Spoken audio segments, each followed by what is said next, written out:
Thank you for joining tonight. And I would like to introduce you to Dr. Ali Abbara, who is a associate professor of endocrinology at Imperial College.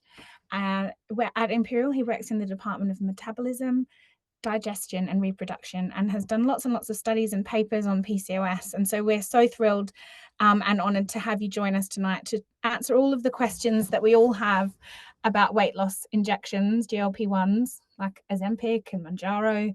As you know yourself, Dr. Abbara, they are the hot topic in the news at the moment as well. And I will hand over to you without further ado.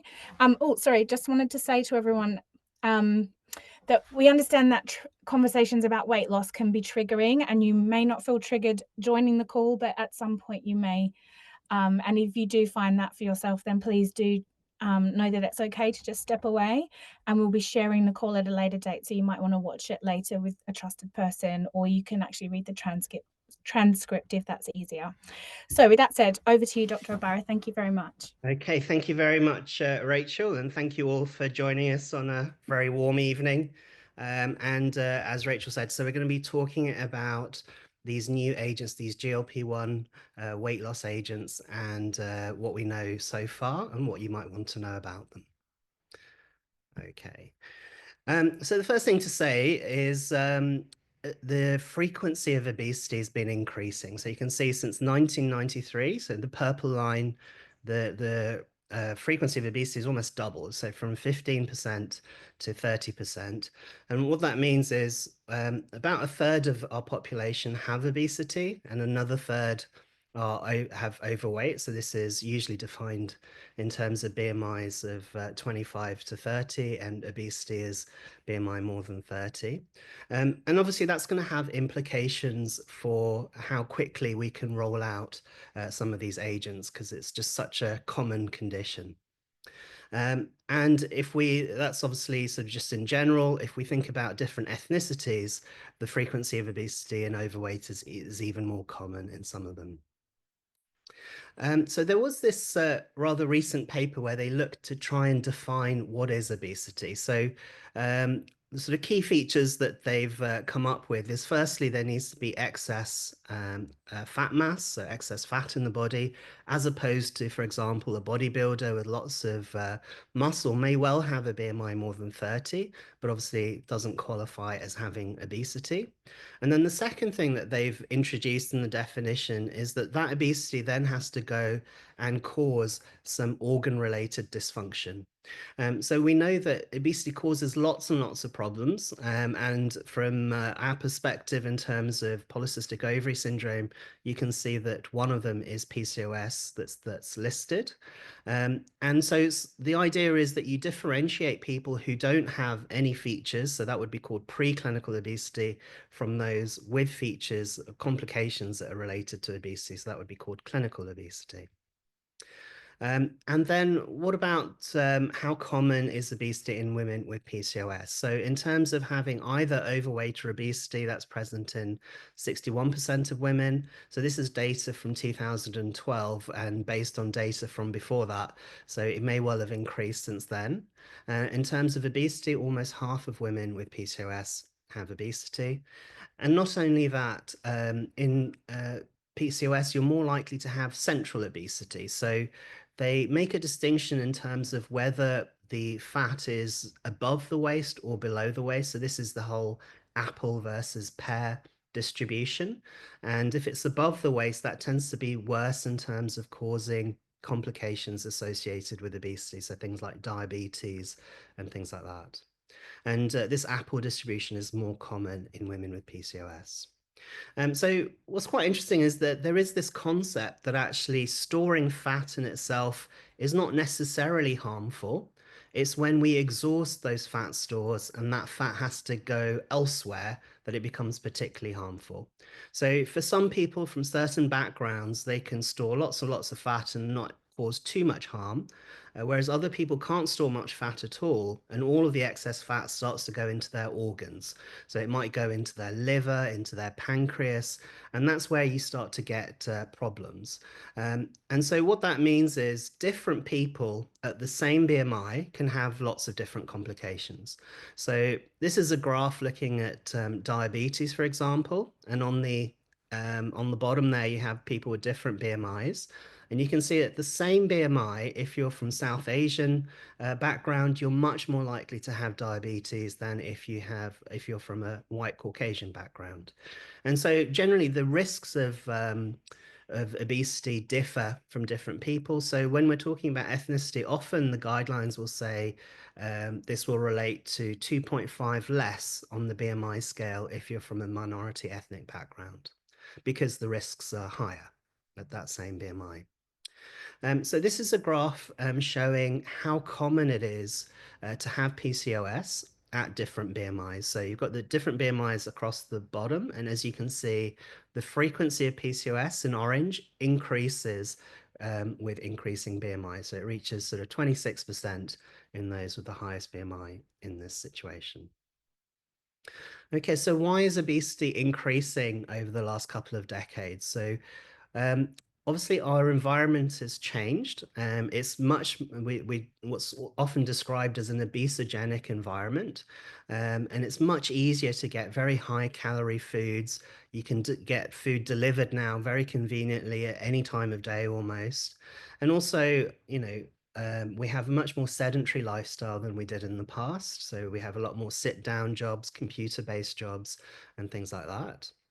And we're now going to do a poll to try and sort of see what you think in terms of which of the following two types of diabetes do you think genetics plays a bigger role in? Okay, so with diabetes, there's two types. There's type 1 diabetes, which mainly affects younger people.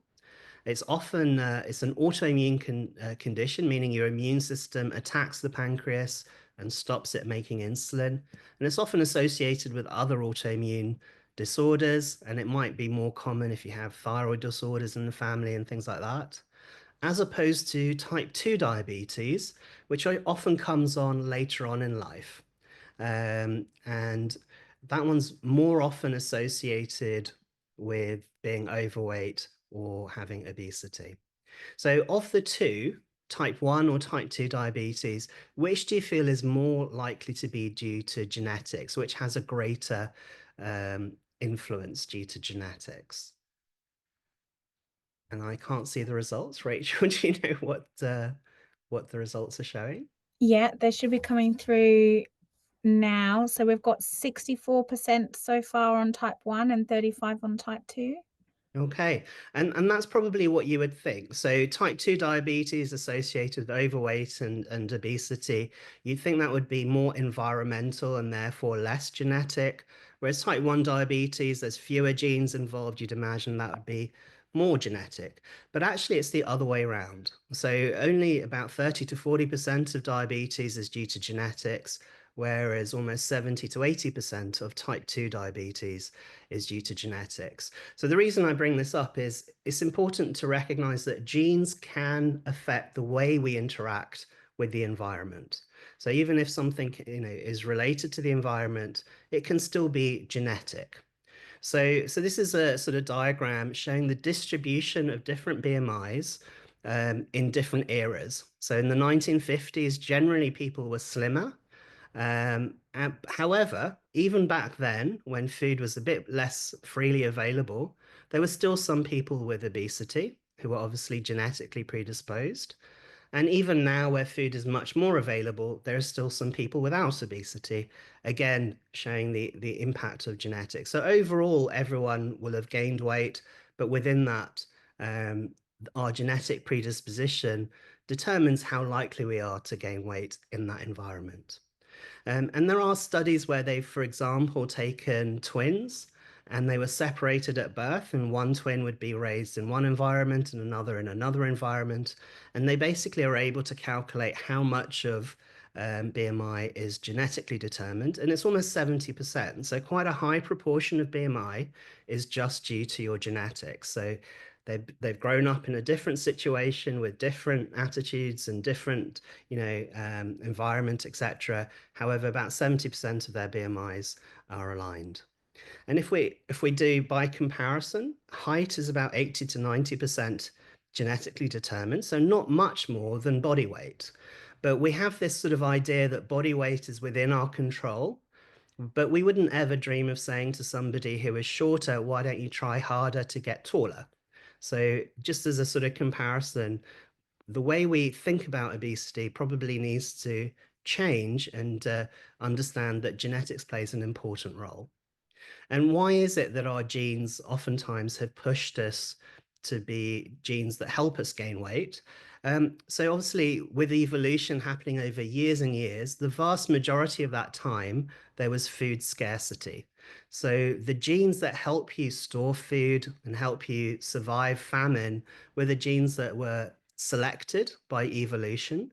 And it's only now that our environment has changed that those genes are now working against us and promoting us having too much body weight. So there's this sort of concept of the set point that everybody has, where your genes will determine what sort of body weight they want they want your body to have. And if you start to move away from that, your body reacts. So if you start to lose weight, it will say you need to gain that weight and try and get back to that set point. And so this is why, for example, some actors for a movie, they can gain lots of weight, but afterwards they're relatively able to lose that weight again.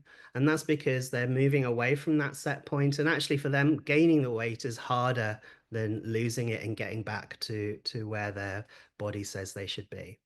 And I'm sure I don't know if you remember the show Man versus Food. So he goes around and eats huge amounts of food. It's actually really uncomfortable to overeat. So that's why it was challenging, they term it as a challenge. It's not easy to eat beyond what your body says you need. And likewise, when you're hungry, it's very difficult to not eat. Yeah, so it's one of those sort of primal urges. It's a survival thing. It's very difficult to overcome hunger, and it's right at the bottom of your sort of Maslow's triads. In terms of where do the genes that control obesity mainly act, most of them act within the hypothalamus. So that's the small part of the brain there, and it controls your appetite. So that's where most of your genetics has a role, is in controlling appetite. And basically what happens is we have all of these hormones that are secreted from the gut. Some of them are secreted from fat tissue, so things like leptin, and they essentially all feed back into the hypothalamus and tell us whether we should be eating more or eating less. So the gut hormones, so when you eat food, that stimulates the gut to make these gut hormones. And you can see there's a whole bunch of them, but GLP-1 is one of the gut hormones, and that's obviously what a lot of these medications are based on. There's other gut hormones that tell you that you're hungry. So things like ghrelin will go up when you're hungry. When you eat, it goes back down. And so that all sort of helps determine how hungry you feel and how likely you are to eat. And so the hypothalamus is a key controller of appetite. How can we use that? So oftentimes when you eat, it can take a little while for some of these hormones to go up. So one of the things you can do is try and eat slower, having breaks. So if you have your starter, oftentimes when we're at a restaurant, by the time the main has come, we're no longer hungry. So having breaks to allow these gut hormones to act in the brain, sort of chewing for longer, and also listening to your satiety cues. So we eat for all sorts of reasons. I don't know how you were brought up, but I was always brought up to finish my plate regardless. There are people around the world without food. You must finish your plate. I can't think of the number of people that I've saved by finishing my plate. So we often ignore our satiety cues. So when you're eating your food, it might be that you're slightly half the way through and you're actually full, but we tend not to even listen to those satiety cues and just carry on and finish the plate. So it's called mindful eating, being aware of when you're eating. And so, for example, if you're watching TV while you eat, you might not be thinking about if you're now full and if you should stop eating. So being, concentrating and being mindful of your satiety cues. So that's to do with appetite and hunger. But there's another concept that's sort of now emerging called food noise. So this is a sort of intrusive thoughts regarding food. So sometimes people will have their lunch, for example, and no longer be hungry, but they're still getting lots and lots of thoughts of, oh, but what's for dinner now? Do I need a snack and all of these things? So they're getting this constant bombardment about food. So this is often described as food noise. So it's a slightly different thing from hunger. But what's really interesting is these GLP-1 medications, a lot of people say for the first time ever, they actually can switch off this food noise. And of course, I've talked about mainly appetite so far, but we eat for all sorts of reasons. So for comfort, so emotional eating, obviously if you have a breakup, you need to get some ice cream. And also we're conditioned to eat certain things in certain situations. If it's your birthday, you need to have birthday cake. If you're at the cinema, you need to have popcorn. And these are not necessarily hunger-driven drivers. Um, and so the upshot is obesity is incredibly complex. It's multifactorial.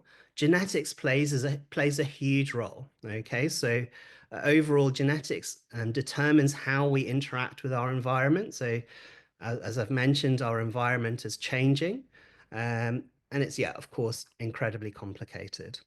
Um, and so there's also societal things. So, for example, if you're in the UK and you get a large drink, well, if you're in Japan and you get a large drink, that's the same as a small drink in the UK. So, our choices are framed in a certain way.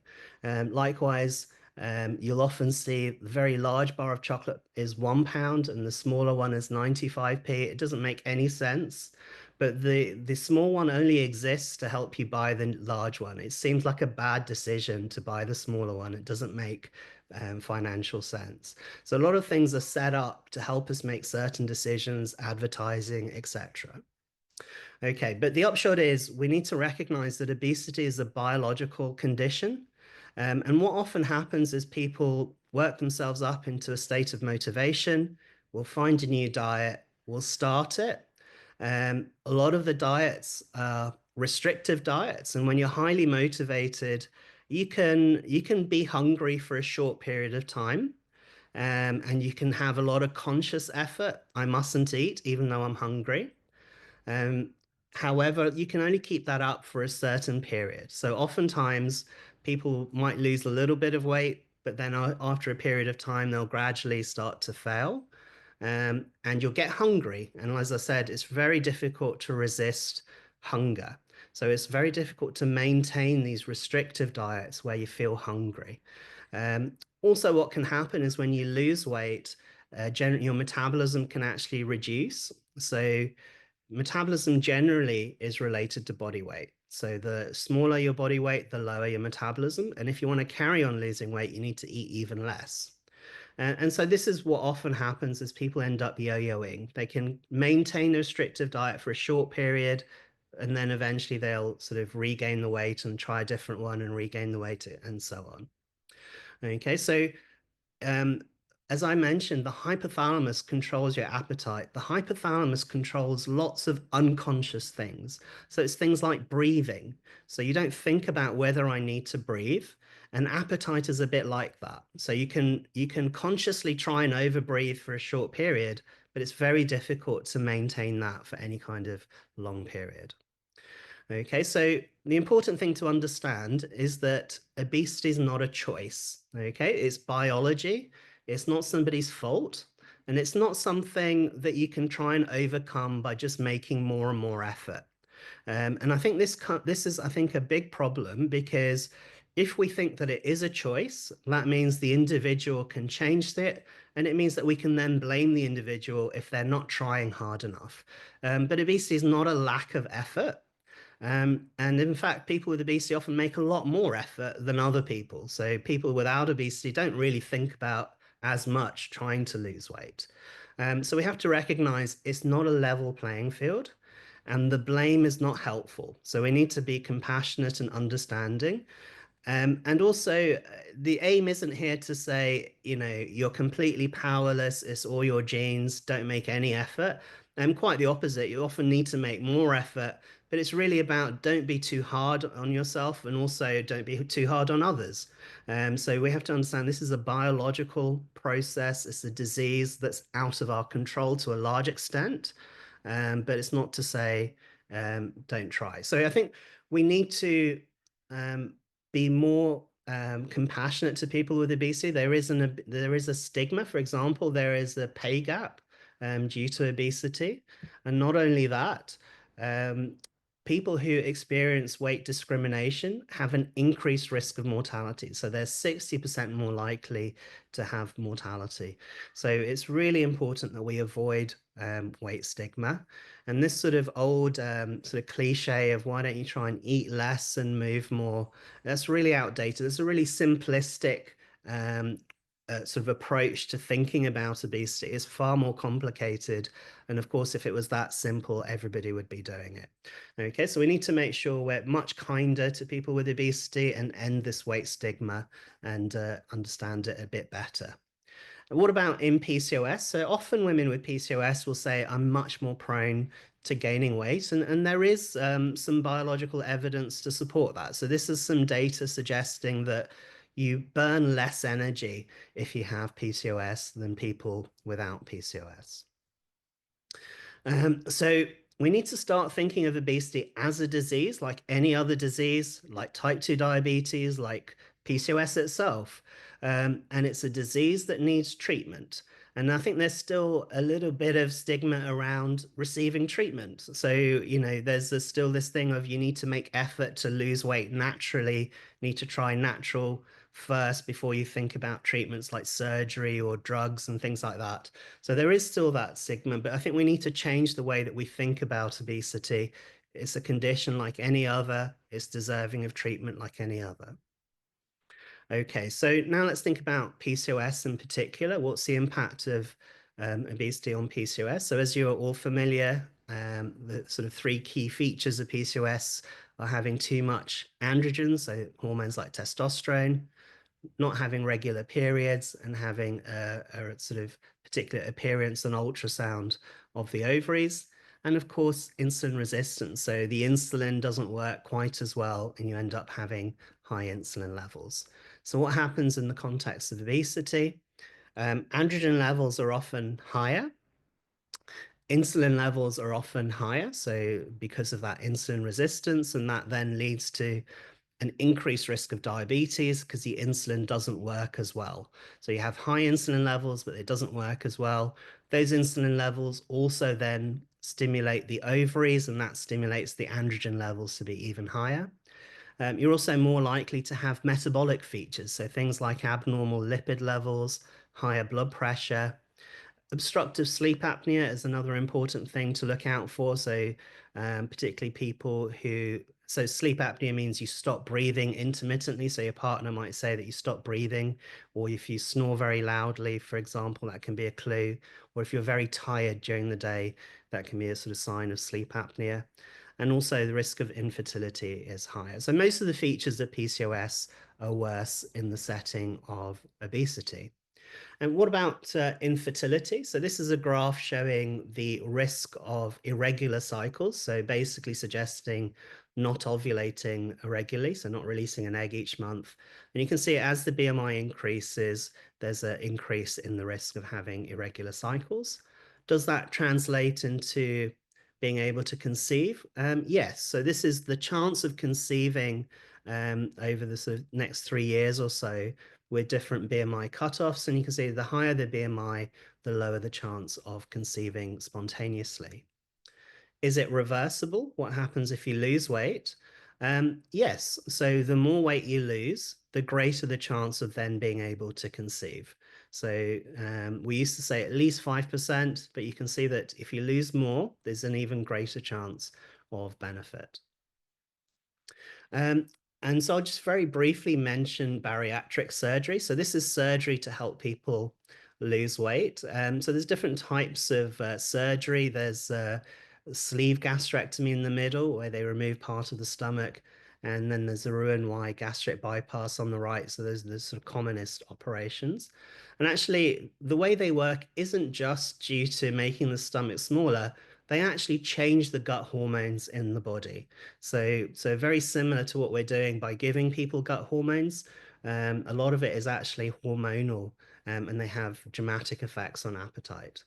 So this was a trial that was done in Imperial sort of a year or two ago.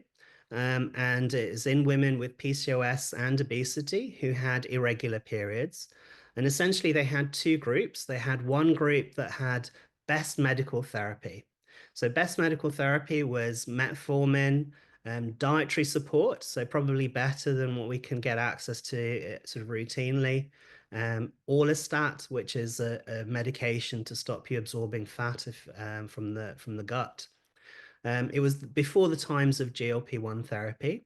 But what you can see is this is the change in body weight. Even with best medical therapy, most people actually gained weight over a year rather than losing any weight. So that's probably an indictment on where we were. However, as you can see in the bariatric surgery group, they lose almost sort of 20 to 30% of their body weight. So bariatric surgery is very effective. And what this trial was showing was that if you have bariatric surgery, it restores ovulation. So the number of ovulations increases by 2.5-fold compared to having medical treatment.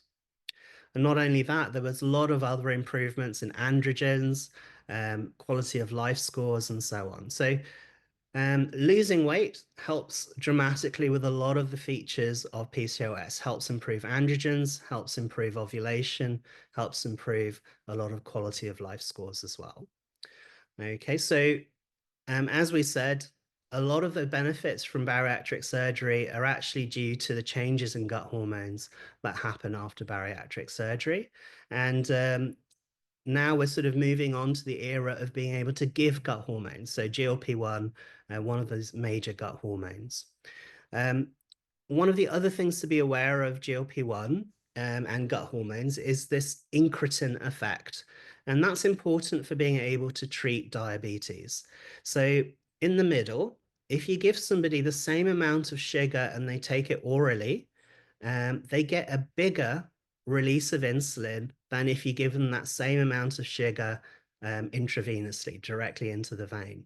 And that's because when you take it orally, it stimulates the gut to make GLP-1. GLP-1 acts in the pancreas to increase the amount of insulin that's released. Okay, so these medications are obviously great for reducing appetite and weight loss, but they're also very good for treating diabetes and controlling sugar. And because they only release insulin when there's food in the system, they don't cause hypoglycemia, a low blood sugar.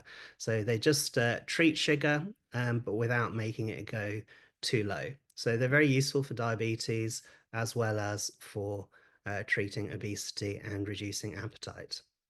Okay, so as I mentioned, we're going to focus now a little bit more on the GLP-1s.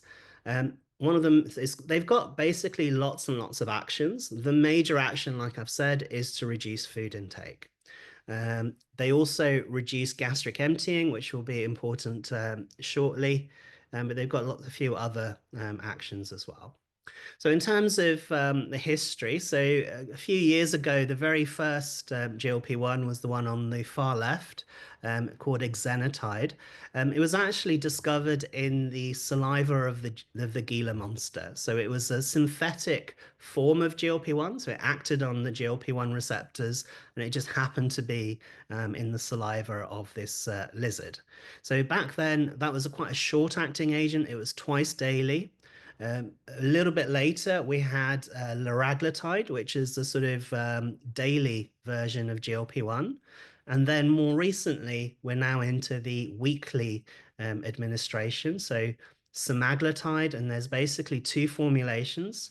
One is called Ozempic, which is directed more to people with diabetes, and one is called Wegovy, which is directed more to people with obesity. They're essentially the same drug, but they just have slightly different marketing.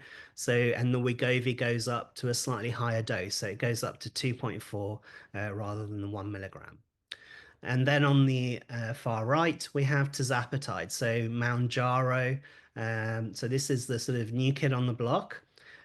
This also acts on GLP-1, but it also acts on a second receptor called GIP. So it's another of those gut hormones, and this seems to be even stronger than semaglutide. Okay, so what sort of evidence is there for using these agents in PCOS? So um, probably it's a little bit early days in terms of the newer agents. Okay, so a lot of the evidence is with some of the older agents, and we're still waiting on evidence with the newer agents. So there is some data. Most of it looks quite positive so far. So this is a study where they compared exenatide versus metformin versus both. And essentially, you can see that when you use both, exenatide is probably slightly better in terms of improving menstrual frequency. Here's another study of exenatide versus metformin, again, looking at this time spontaneous pregnancy. Not huge numbers for looking at pregnancy, 88 in each group. However, there was a trend towards benefit with exenatide. Then this is a study looking at liraglutide, so the once daily versus metformin, and they looked at IVF. So they did it before IVF and looked at the success. Again, a slight improvement with using the liraglutide. Again, quite small numbers for looking at this sort of thing. So there isn't much data with some of the newer agents. However, this study's just come out in fertility and sterility. It's not a trial, it's just observational data. So they've just looked at the people in their clinic, and they've looked to see if women with PCOS, so on the left column, respond the same as people without PCOS on the right. So they had 92 in the PCOS column. And you can see there's a range of different drugs, liraglutide, but they do have the new ones, semaglutide, tirzepatide. So 42% were having semaglutide in this study. And they were basically trying to see, do they lose the same amount of weight? Well, it's similar. So there was no statistical difference between the two groups, slightly less in women with PCOS than in controls. We do see that in people with diabetes often lose slightly less weight than people without diabetes. The reason for that's not completely clear, but similarly effective. So you're losing 5% in the PCOS versus 6.8%. And then they had a look to see what predicts whether people lose more or less weight. So on the left-hand column is people losing less than 5% of where they started, and on the right, more than 5%. It seemed to be, if in this study, having sort of being from white ethnicity seemed to have slightly more chance of losing weight and having a slightly lower BMI at starting. But again, very small numbers for some of these analyses. Okay, so in terms of the two major new treatments, there's semaglutide and tirzepatide. So like I said, semaglutide is just GLP-1. When it's being used for people with diabetes, the trade name is Ozempic, and it goes up to 1 milligram. When it's being used for obesity, it can go up to 2.4 milligrams, and there the trade name is Wegovy. But it's the same exact medication. For both of those, they're weekly injections. And for all of that, even tirzepatide, generally you start low. You start low, and then each month you increase the dose. Okay, so for semaglutide, you might start at the lowest dose, 0.25 milligrams for a month. And that's basically to let people get used to it. Often you get side effects, so we'll come on to that shortly, but they tend to get better the more you use it.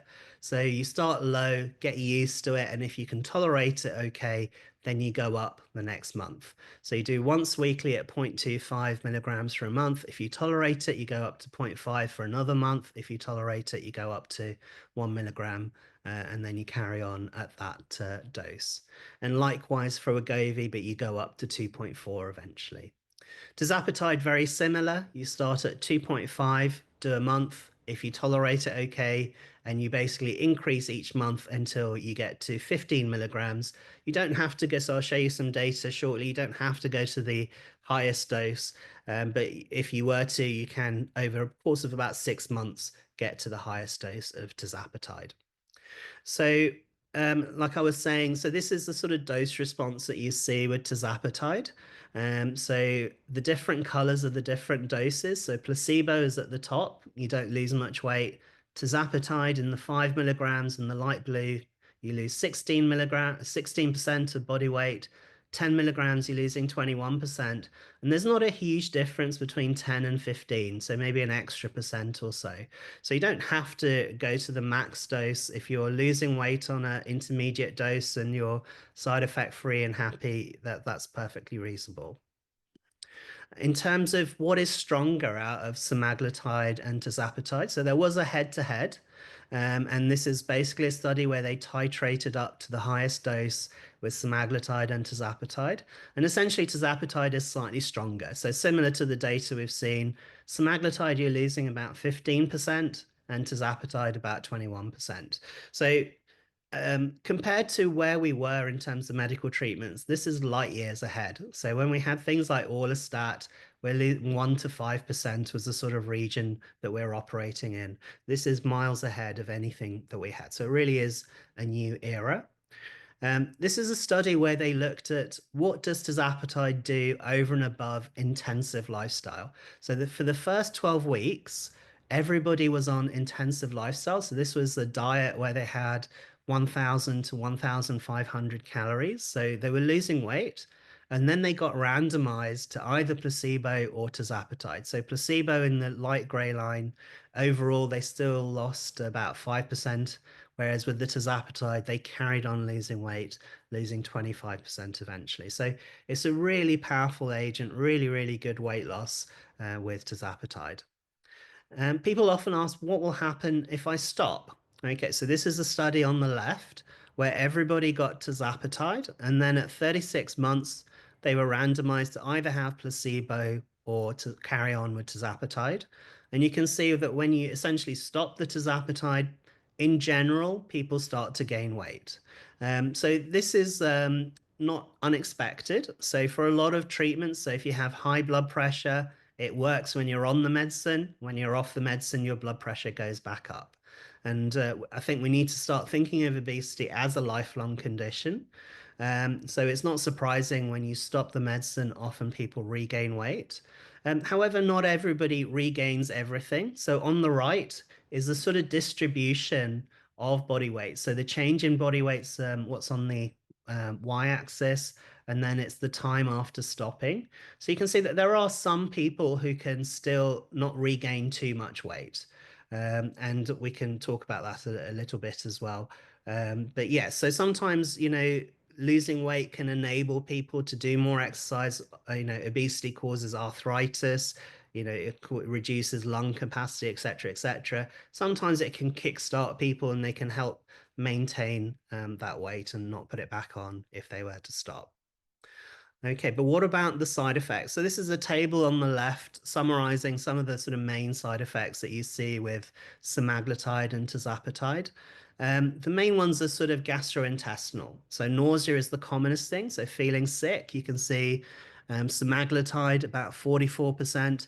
In the placebo group, it was 16%. So people didn't know what they were on.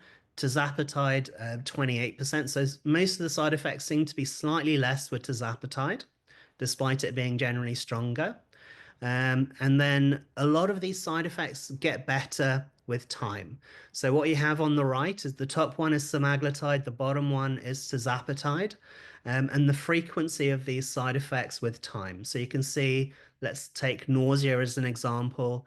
In the first week, it's 50%, then first month, 50%, second month, 15, and it's gradually improving each month. So that's why it's important to start with a low dose and then gradually titrate up once you tolerate it. The side effects do seem to get better over time.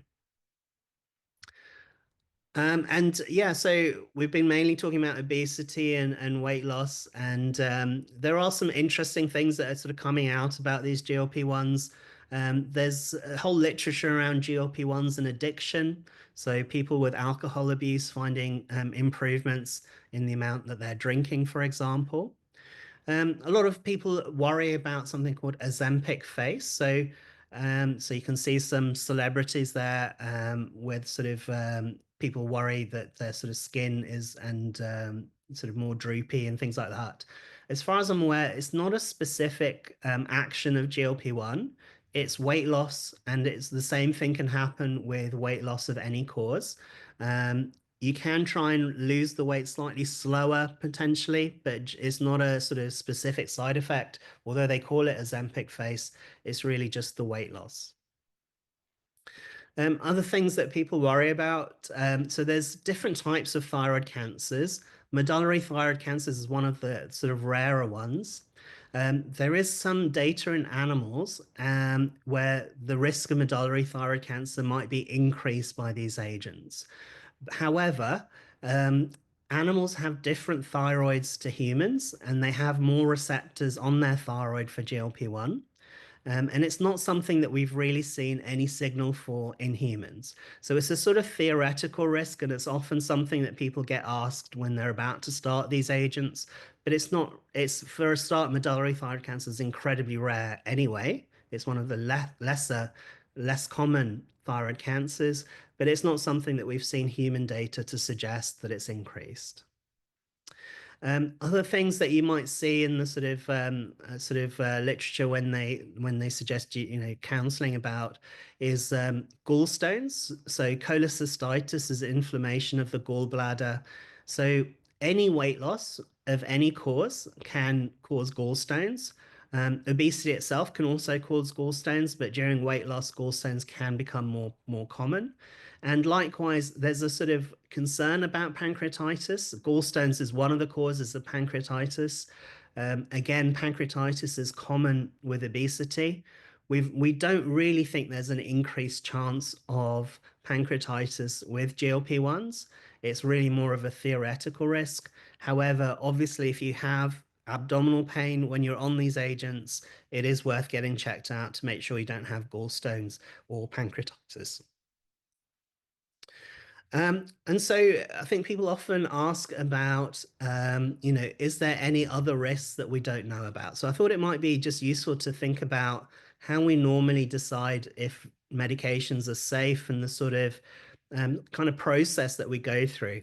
So it's usually the different phases of clinical trials. Phase one is like really, really small trials to see if it's safe. Usually they've done animal studies already to check that it's safe, and they use much lower doses in humans than what they're using in animals, and they gradually build up. So that's sort of phase one. Phase two is when we start to find out if it has any effect, and that's slightly bigger, but again, very smallish studies. And then phase three is the sort of where you do larger studies. So some of these studies with GLP-1 have been done in randomized controlled trials with thousands in each arm. So those are very expensive trials. And that's, I think, because in America, the FDA that regulate trials have sort of mandated a lot of these drugs that are going to be used in patients, say, with diabetes. They need to be large enough to detect differences in cardiovascular disease, and usually need quite big trials to do that. And so probably, yeah, so we do have pretty good safety data. Obviously, they're relatively new drugs, but they have been trialed in really, really big studies. However, usually at that point, they'll then get released and people can start to use them. We've shown that they're effective. We know most of the safety issues. But then there's a sort of phase four where, let's say, for example, so far across all of the trials of GLP-1, there's probably about 100,000 people that have had GLP-1s. And obviously not all in the same study. So if you're looking for something really rare, your study may not be powered to detect it. It may not be large enough to detect it. So sometimes things show up after it's been released. So if somebody's on a GLP-1 and they have a side effect that was unexpected, they can report that to sort of the registries, and they basically sometimes you can try and find some of these even rarer things that happen after. So it's called post-marketing. Okay, so this was a study that suggested that there was some problem in the eye that could potentially lead to blindness in people who are prescribed semaglutide. However, um, I think it's important to recognize those sort of studies tend to be not randomized. So there may be a reason why somebody was prescribed semaglutide and somebody wasn't. They try and match the groups as much as they can statistically, but often it's difficult to do. And it's really very, very rare, and it's not clear that it's definitely causal. So causal means it was more common in people taking semaglutide, but was it because of the semaglutide or for other reasons that happen to be more common in people taking semaglutide? So, for example, if everybody having semaglutide had worse diabetes or something like that, they try and adjust for these things, but it's often imperfect. Okay, so just as in they have been tested in huge numbers of patients, but it's not impossible that in the future something will pop up that we're not aware of at the moment. Okay, but those sort of studies, like I say, are observational studies rather than randomized control trials, which is the best way of knowing, what are the actual causal effects of a new medicine. Okay, so just coming on to sort of home straight now. So what are the sort of criteria that NICE use? So NICE are basically the body in the UK that assess where a medicine is cost effective. So cost effective means that people benefit more than it costs, and the benefit, can be in terms of quality of life or reducing events of certain conditions.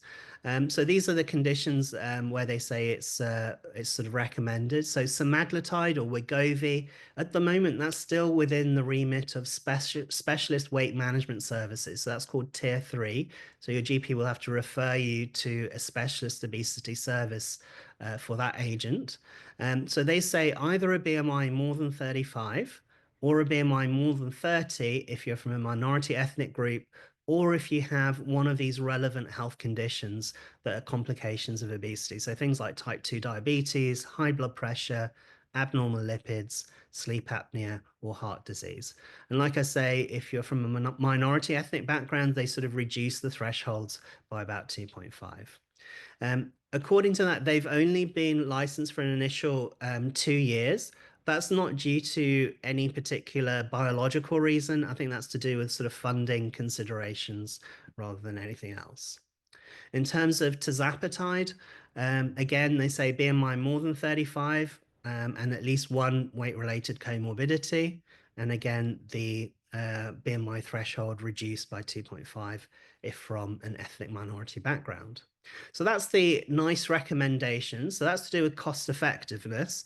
That's not quite the same as how available it is. So you might be aware in the news that NHS England and the Department of Health and Social Care are actually in charge of rolling out and implementing the guidance from NICE. Okay, so what they're talking about is now making Mounjaro, so tirzepatide, available in primary care. And this is really recent, so literally 23rd of June, so very, very recent. And obviously, as I mentioned earlier, obesity is very common. And so they're doing it in a phase process. There's going to be 3 phases, and they're going to start with phase 1, where they try and get people at super high risk.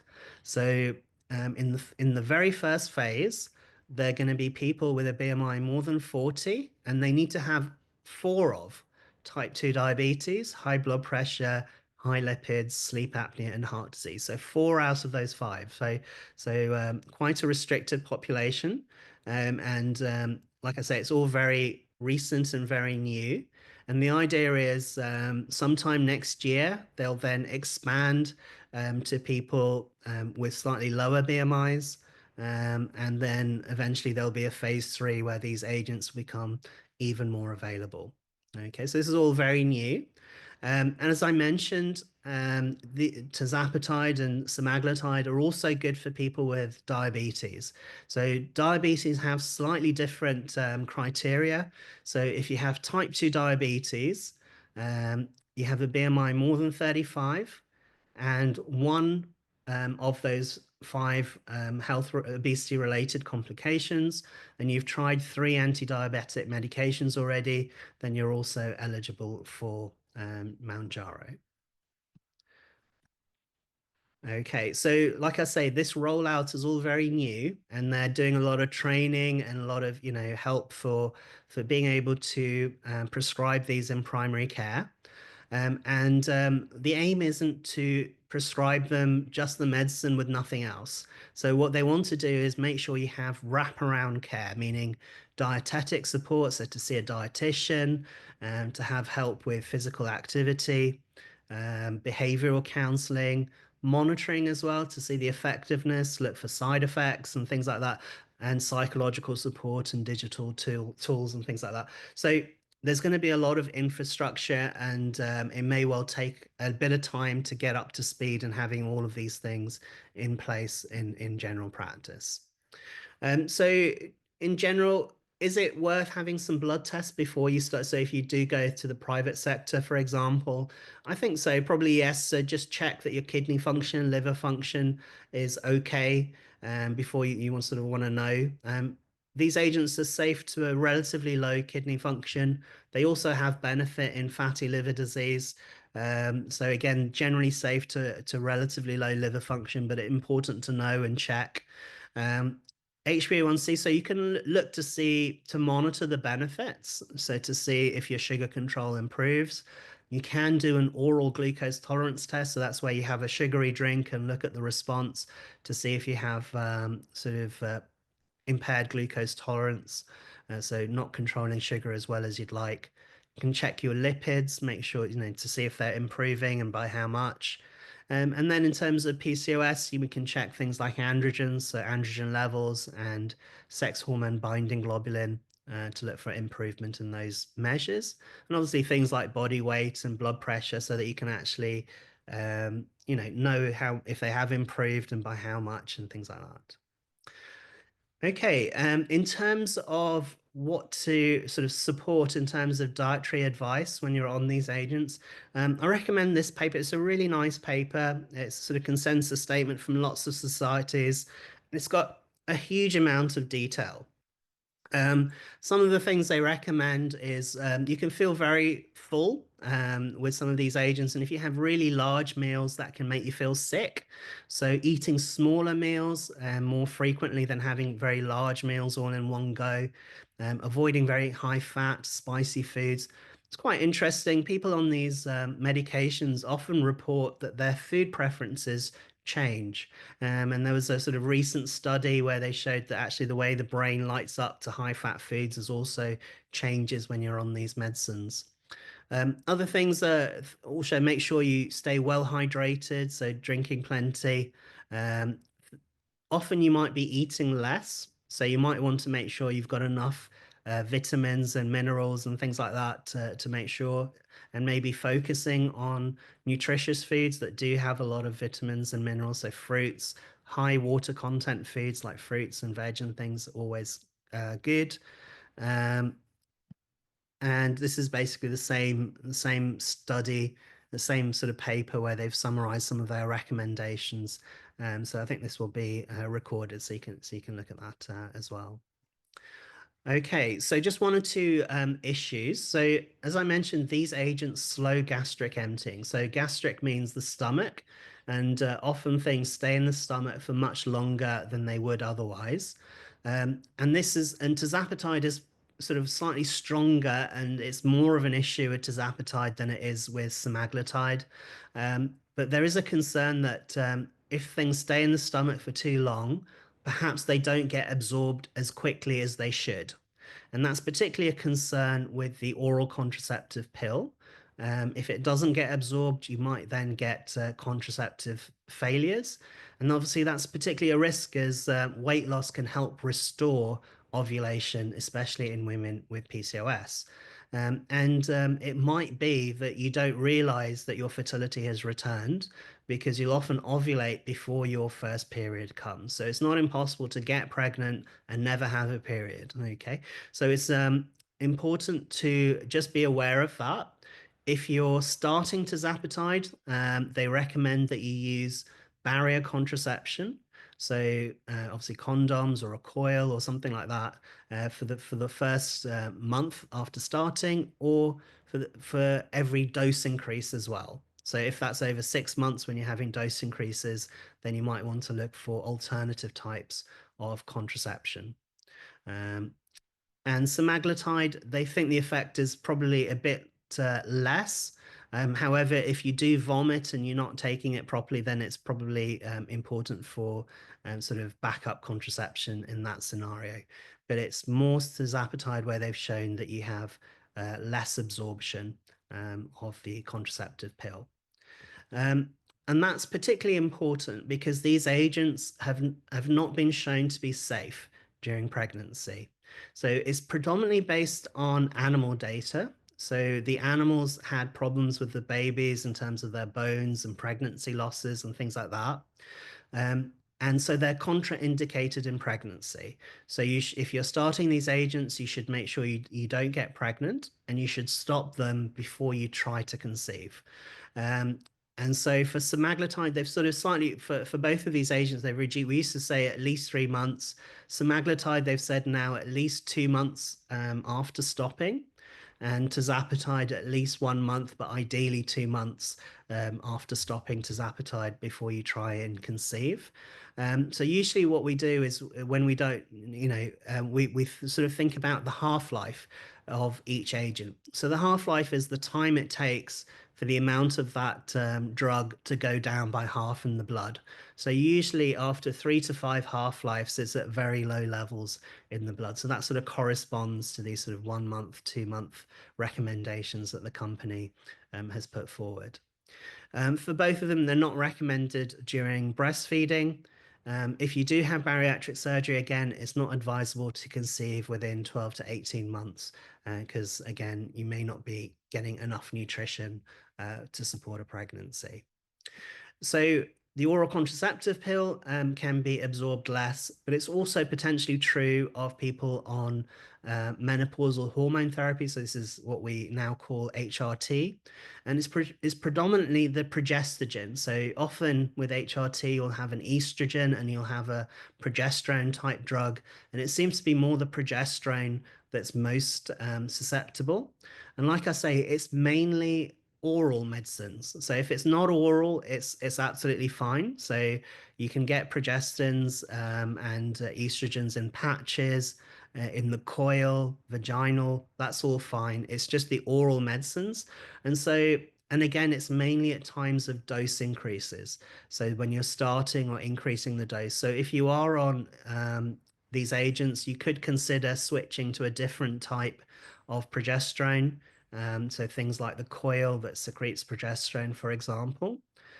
In terms of the estrogen component, it's less of a risk, but again, you can switch to patches. If you do have obesity, the risk of clots on the leg or lung are much lower with patches anyway, so it's probably a good option. Okay, and then just finally, just to let you know, um, there's a lot on the horizon. So these are really, really fast-moving times. So tirzepatide was fairly recent. Soon we'll have retatrutide. So tirzepatide was two receptors, GIP and GLP-1. This one is three receptors. And you can see the weight loss now is down to 24%. So similar to what you see with bariatric surgery. So even stronger than tirzepatide. Then this month, we've also had release of cagrilinotide and semaglutide. So that's the purple line is even stronger than semaglutide. Um, there's also an oral type of GLP-1 that's sort of now newly released. So there is one that exists already, but you have to take it well away from food, for example, whereas this one gets over that kind of issue. This is in people with diabetes, so the weight loss is slightly less. But again, there's going to be an oral option as well. And soon after that, there'll be a monthly injection as well. So I think in terms of access, the more of these agents there are, the more options there are, obviously that's going to drive costs down. So you can imagine in 10 years' time, we'll have so many more options, so many more agents, and the availability will be so much better than it is already. Just finally, so there is a little bit of concern in terms of muscle loss with these agents. So if you lose weight, again, through any means, so bariatric surgery or how even, those restrictive diets, you will lose some muscle loss. You do still, with tirzepatide, for example, lose more fat than you lose muscle, but there is a small amount of muscle loss as well.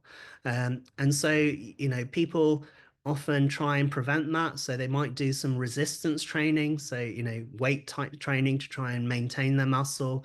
Make sure you have enough protein intake. So, something like a gram per kilo of protein or something like that to make sure you don't lose too much muscle. But there is a new agent again on the horizon where they've added bimagrumab to the semaglutide, and that seems to preserve the muscle. And so you just lose fat without losing the muscle. So, like I say, really exciting times, lots of agents on the horizon. And hopefully for the first time in years, we can actually offer people effective treatment for obesity. Hope I haven't gone on too long. Thank you very much. I have gone on too long. Thank Okay. you, Dr. Abbara. You actually spoke for the whole hour. I'm so But sorry. no, please don't apologize, because we actually you addressed so many of the questions that we had sent in beforehand. I would put you on the spot and ask if you would mind doing a follow-up, just a Q&A session with us at some point. Okay. Because we've Yeah. had so many additional questions that it would be really great to get those addressed. I want to just start out by reading one of the comments that has just come through, which is, thank you so much for the compassionate tone and approach of your webinar. There is so much stigma to being overweight, and they really appreciate and acknowledge your approach on this. So, and I would absolutely echo that. And so, yeah, thank you very Yeah. much for I think that's acknowledging how it is for us. absolutely. I think that's scientific. It's not an opinion. It's a scientific fact. And so there's a Can we huge clone amount of you, evidence please? for that. Sorry? Can we clone you and put you throughout the evening tests? Yes. Well, That no, would be there's it's not me. There's loads of really, really famous, brilliant scientists who've shown this stuff. So, great. it's all scientifically based.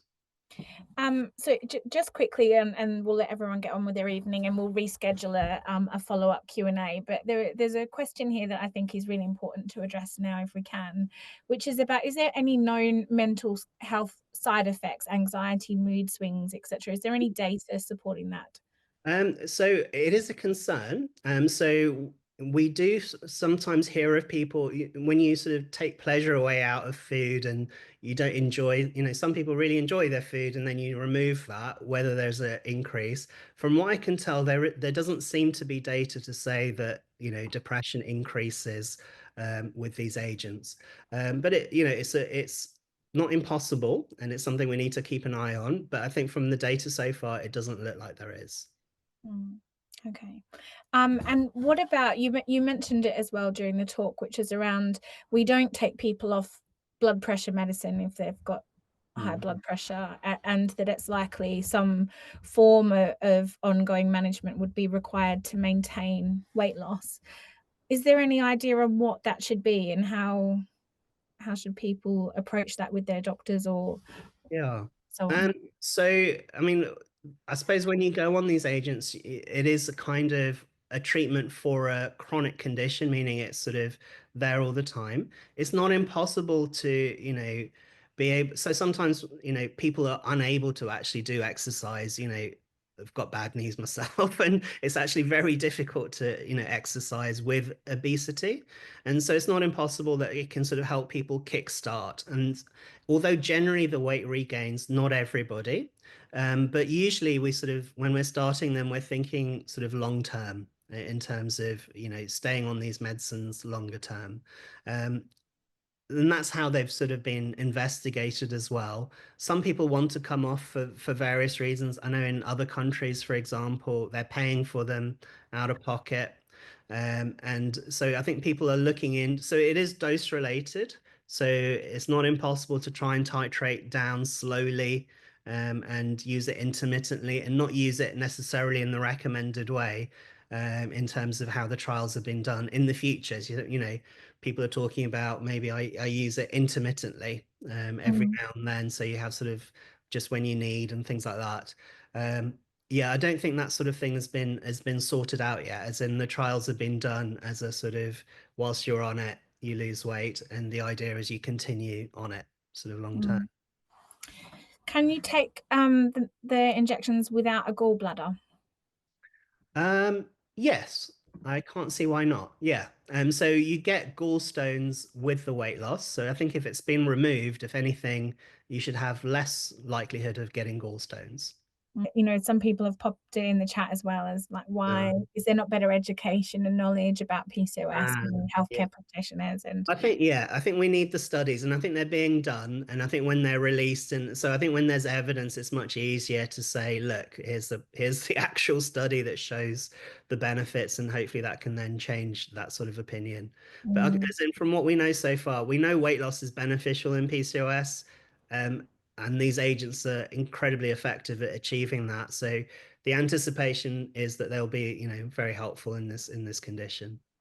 echoing Catherine, who's left a comment in the chat to say thank you so much for this very clear presentation.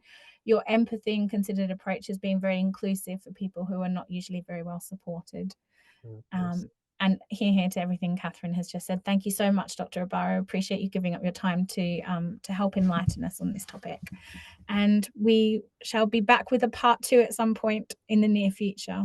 Thank you so much, everybody. Take care. Have a good evening. Thanks. Bye-bye.